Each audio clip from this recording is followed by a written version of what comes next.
Antes de a gente iniciar hoje a leitura de uma passagem do Evangelho para a gente refletir sobre esse tema, eu vou contar de uma maneira bem resumida, simples, a história do famoso Buda. O famoso Buda, que tem muito a ver com o assunto de hoje, pelo que ele viveu. Então, o famoso Siddhartha Gautama, que é popularmente chamado simplesmente o Buda, que significa o quê? A palavra Buda significa desperto ou iluminado. E ele viveu, esse Siddhartha, por volta de 560 a 483 a.C., ou seja, mais ou menos aí, para a gente se situar 500 anos antes de Cristo, na região onde hoje corresponde ao Nepal, na Índia. Ou seja, o Buda não era nem chinês e nem japonês, né, que muita gente tem essa imagem, né? O Buda original, ele era indiano, e numa região onde hoje é o Nepal. E além disso, ele era magro, né, bem diferente do famoso monge budista Hotei, que é descrito como aquele Buda todo gordo, né, que a gente conhece aí nas estátuas, carecão, gordão.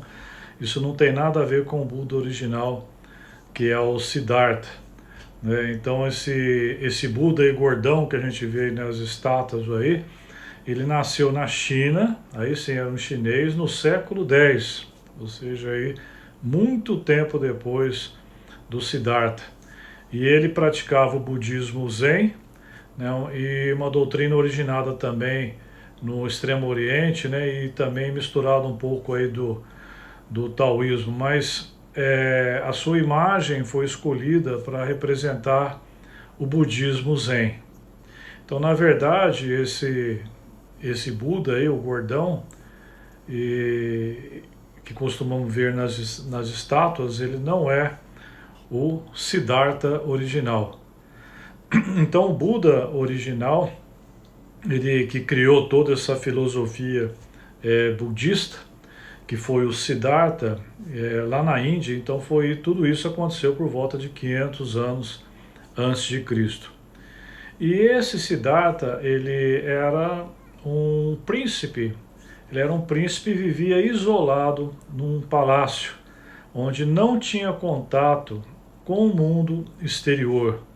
O seu pai, desejando que seu filho, destinado a ser um grande rei, né, e preocupado com o extravio desse filho no caminho dele, ele tentou proteger ao máximo esse filho dele de ensinamentos, diversos ensinamentos religiosos, e também proteger contra o sofrimento humano.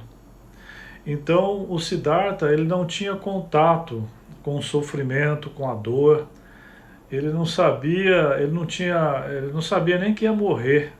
Ele não tinha visto morto, ele não via gente doente. O pai dele protegia e evitava que ele visse essas coisas. E quando raramente ele saía para a cidade, antes dele sair, o pai enfeitava toda a cidade para ele ter a impressão que lá fora é semelhante aqui dentro que acontecia. Então ele tinha uma ilusão, ele vivia no mundo da fantasia. Então então esse Siddhartha, na verdade, ele não conhecia o que era a dor.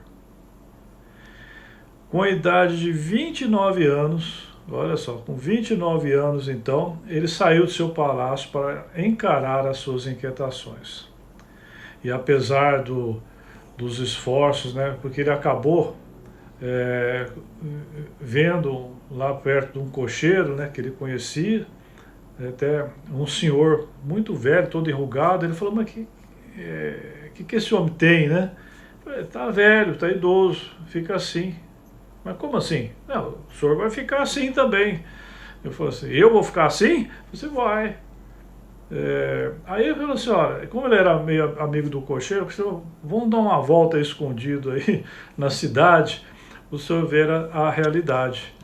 E foi assim que o Siddhartha, então, saiu para a cidade, sem nenhuma programação, sem o pai dele saber, e começou a ver as coisas, né? Aí o cocheiro dele falou assim, tá vendo aí? Aí ele começou a ver as pessoas doentes, começou a ver a pessoa passando fome, começou a ver as pessoas mutiladas, aí viu até um morto. E aí ele ficou apavorado com tudo aquilo. Eu gostei, falei assim, não, isso é a realidade, isso aí vai acontecer com o senhor também. E aí pirou, né? Então aí foi quando ele decidiu, né? E ele saiu, ele decidiu, essas visões levaram a uma depressão profunda e deram motivos para ele buscar a superação da doença, da morte, do sofrimento e do ascetismo. Então ele não se conformava com aquilo tudo e ele resolveu então buscar uma solução para aquilo, uma solução para o sofrimento, solução para a morte e daí por diante. Então ele sai, né, ele foge do palácio, vai para um lugar distante, começa uma vida ascética, né, como se fosse um monge, pedindo esmolas na rua, né? Então ele torna-se um mendigo em um país distante. Ele era um príncipe, tinha tudo, mas vivia numa ilusão. E foi então virar aí um monge, um mendigo numa terra distante. E esse ascetismo, ou seja, esse exercício espiritual aí que ele fez, no final das contas não funcionou muito. E até o tempo que ele então teve um insight de chamar o famoso caminho do meio, onde não era nem um extremo dessa autoindulgência, né, do asceta e dessa auto-mortificação. E muitos monges vão por esse caminho, né? O Buda, aí, 500 anos antes de Cristo, já viu que a coisa não era por aí, né? E aí, até um dia que ele senta lá numa árvore, né? E que a tradição budista fala que é o ficus religiosa, e ele jurou não mais levantar daquele lugar enquanto não encontrasse a verdade.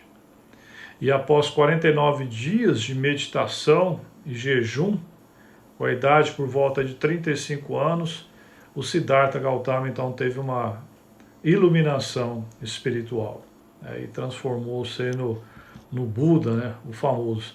Então, resumindo a história, o Siddhartha, depois então chamado do Buda, ele vivia num lindo palácio, seus pais queriam criá-lo longe das visões trágicas da existência, e no entanto um dia, ao ver pela primeira vez a vida que acontecia fora dos muros do palácio, o jovem Siddhartha decidiu que conheceria aquilo de que tentavam poupar da sua existência. E o que ele viu lá fora foi dor, muita dor na existência. E nunca mais foi o mesmo. De fato, ofereceu o seu próprio ser na tarefa de descobrir um modo de diminuir a dor humana. Depois alçou voos mais altos e percebeu a necessidade então de ter a iluminação. Hoje, o ser humano tenta viver como Siddhartha vivia trancado em seu palácio. Porém, hoje o palácio são as mídias sociais, o Facebook e companhia, onde a programação sempre tem sol, né? Nunca chove, está todo mundo sorrindo, está tudo certo, todo mundo no paraíso. As pessoas não querem sentir dor. Mas temos que lembrar que o Siddhartha, depois de muitos anos vivendo na ilha da fantasia e numa vida sem sentido, após ele conhecer a dor, ele se transformou no Buda. E agora então vamos ler o nosso texto de hoje, que está lá em João 16, 20 a 22, um texto curto que diz assim: Jesus, digo-lhes que certamente vocês chorarão e se lamentarão, mas o mundo se alegrará. Vocês se entristecerão, mas a tristeza de vocês se transformará em alegria. A mulher que está dando à luz sente dores, porque chegou a sua hora. Mas quando o bebê nasce, ela esquece a angústia por causa da alegria de ter nascido no mundo um menino. Assim acontece com vocês. Agora é hora de tristeza para vocês, mas eu os verei outra vez, e vocês se alegrarão, e ninguém lhes tirará essa alegria. Interessante que no Antigo Testamento, isso aí foram as palavras de Jesus para os seus discípulos, e no Antigo Testamento várias passagens fazem analogia das dores do parto necessárias à transformação. Então a dor é necessária para a transformação. Então a gente vê em Isaías, por exemplo, 21:3, que diz assim, né? Diante disso, fiquei tomado de angústia, tive dores como as de uma mulher em trabalho de parto. Estou tão transtornado que não posso ouvir, tão atônico que não posso ver.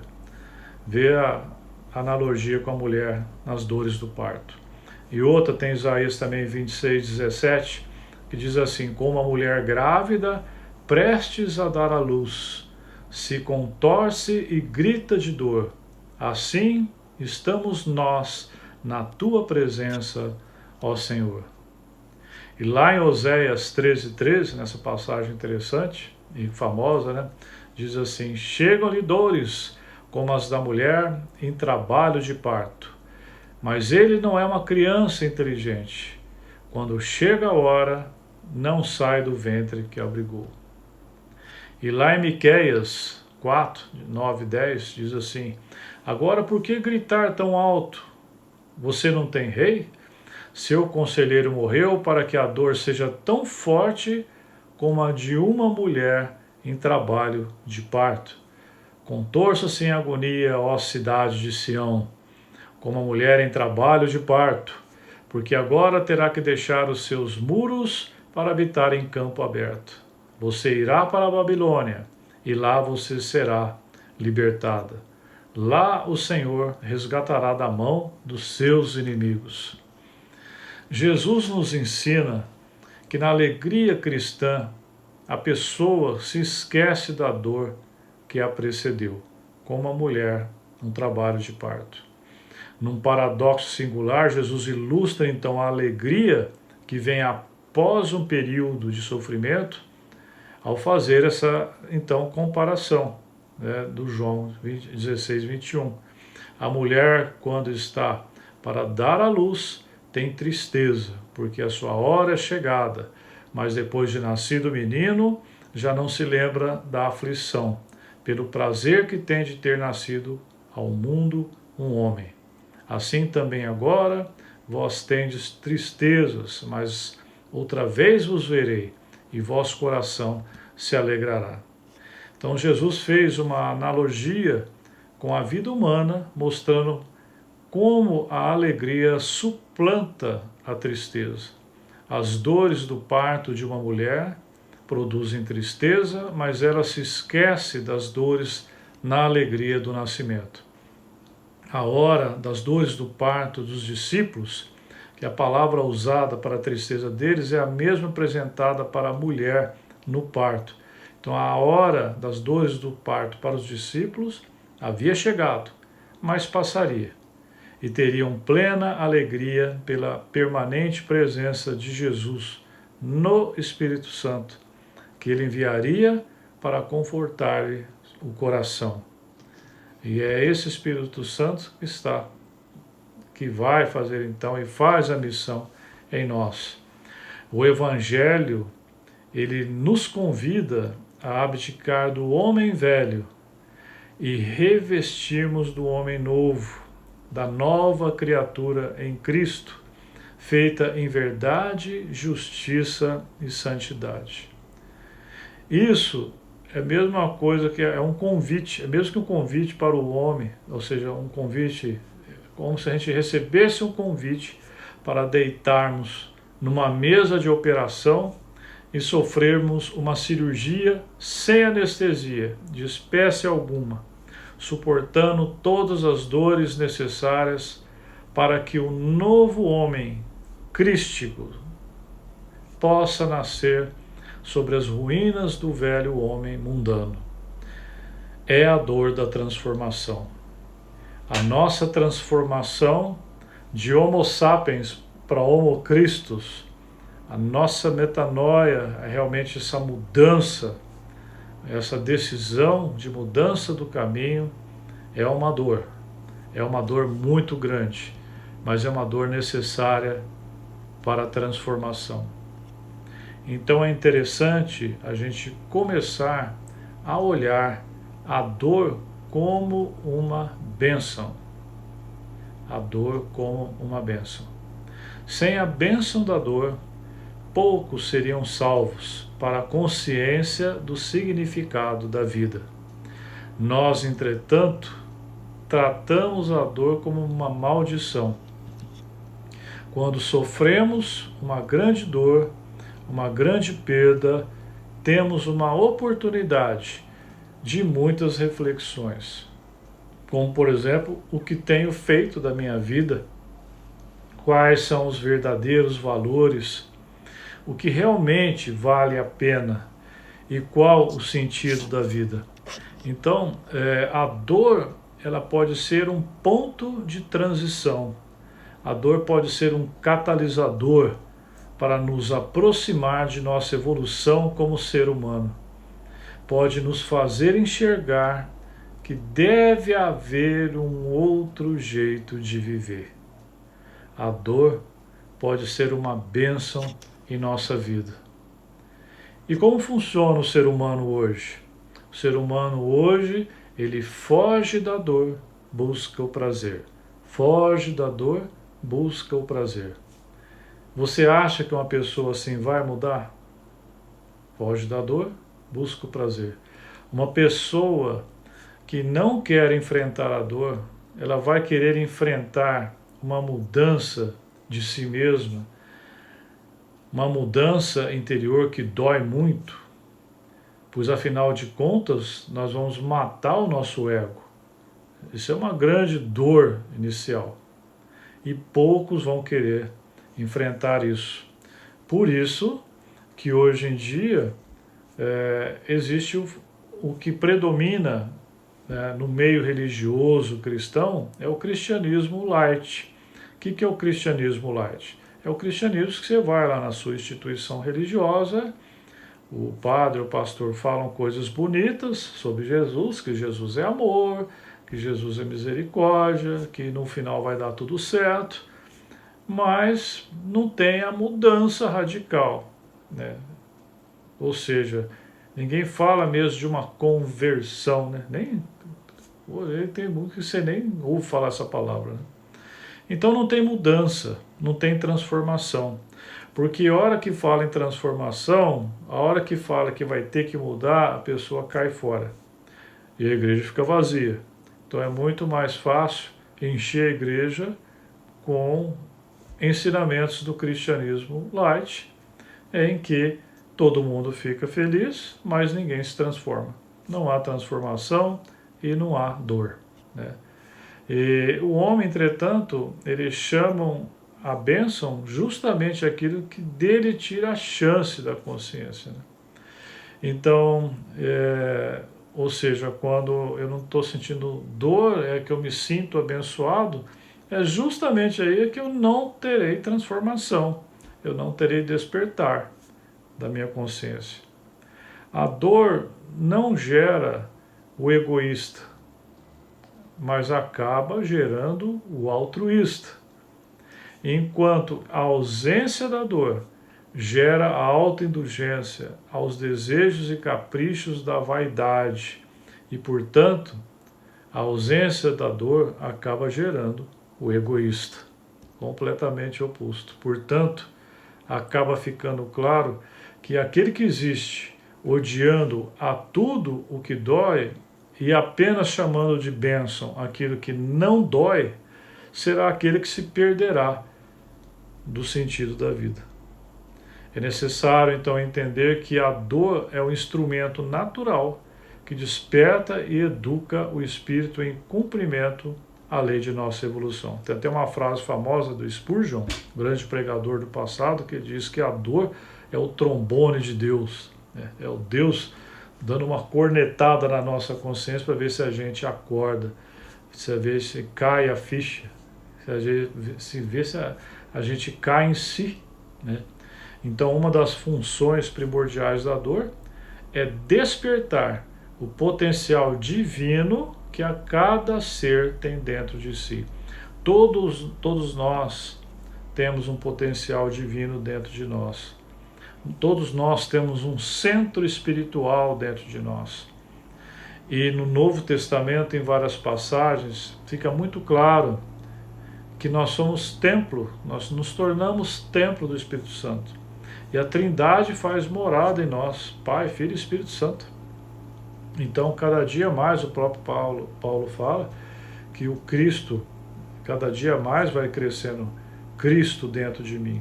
Não sou eu mais que vivo, é Cristo que vive em mim. Então, quanto mais nós nos preenchemos de Cristo, mais nós começamos a nos parecer com Ele.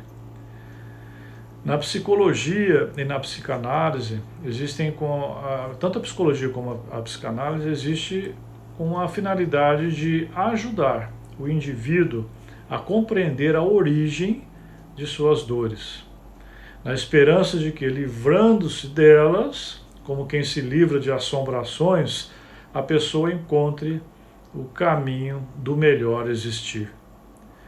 Não há uma proposta de felicidade na psicanálise e na psicologia, mas há uma declarada esperança de alívio. Tanto a psicanálise como a psicologia são religiões da psique. O século XX, por exemplo, foi o século do analgésico e das drogas de alívio da dor.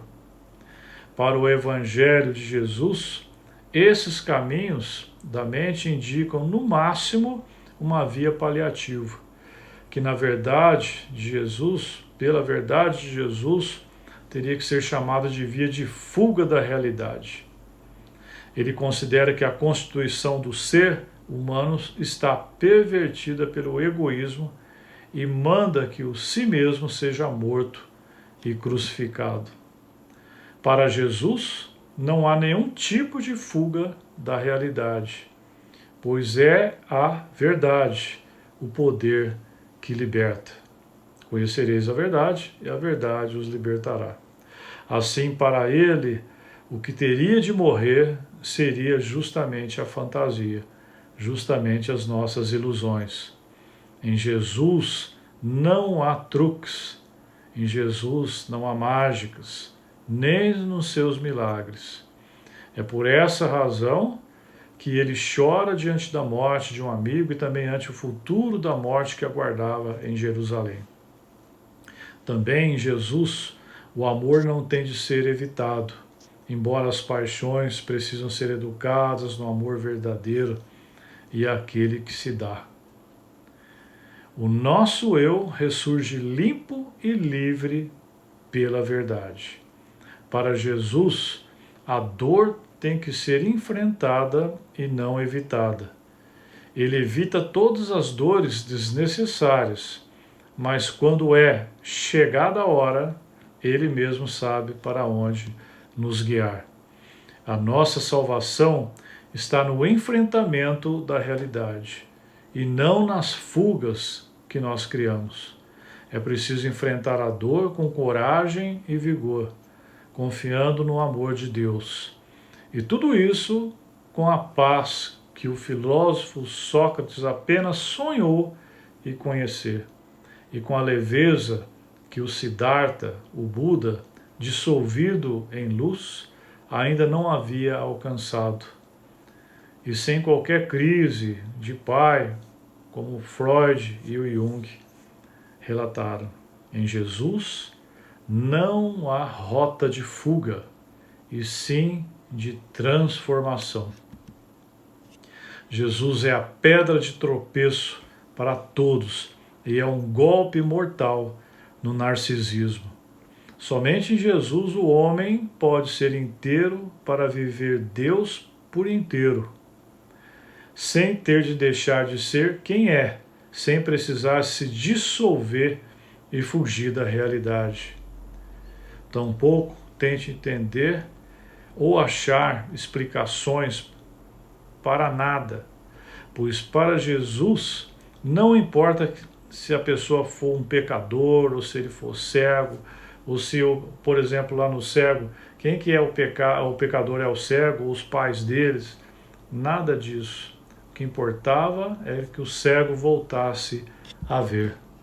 É por essa razão que os outros, por melhores que tenham sido, ou por mais honestos e sinceros que tenham sido em suas buscas e esforços, eles acabam sendo salvos por Jesus. Os outros são humanos, são os humanos buscando luz. E Jesus é a luz buscando os humanos. Os outros eram homens e Jesus o Filho do Homem. Então não tenham dúvida que Siddhartha e os outros gurus, se eles tivessem encontrado Jesus em qualquer tempo, deixariam tudo e em silêncio seguiriam Jesus gratos. Eu vou terminar contando uma parábola de um autor desconhecido, mas bem interessante para a nossa reflexão. Havia um certo povoado, um jovem muito triste por ter perdido a sua mulher amada. E aí um velho mestre pediu a esse jovem que estava muito triste que enchesse sua mão de sal e colocasse num copo d'água.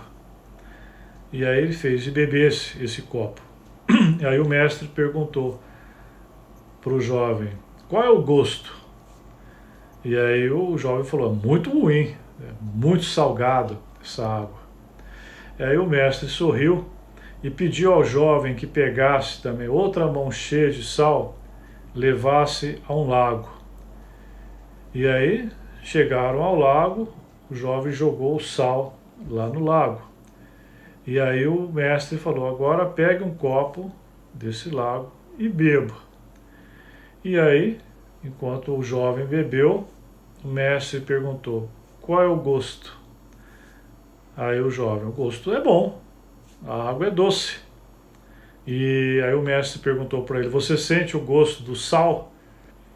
Ele falou, não, disse o jovem. E aí o mestre então sentou ao lado do jovem, pegou suas mãos e disse, a dor durante a vida de uma pessoa, ela é inevitável. A dor é inevitável, mas o sabor da dor depende de onde a colocamos. Quando você sentir dor, a única coisa que você deve fazer é aumentar o sentido de tudo de bom que está à sua volta e dar mais valor ao que você tem do que ao que você perdeu. Em outras palavras, é deixar de ser copo para tornar-se lago. A dor pode ser uma bênção, pode ser o ponto de partida para o seu despertar e sua transformação. Que Deus nos abençoe com esse discernimento de aproveitar a bênção da dor para nos despertar, para nos transformar em um homem novo e uma nova criatura em Cristo. Um grande abraço no coração.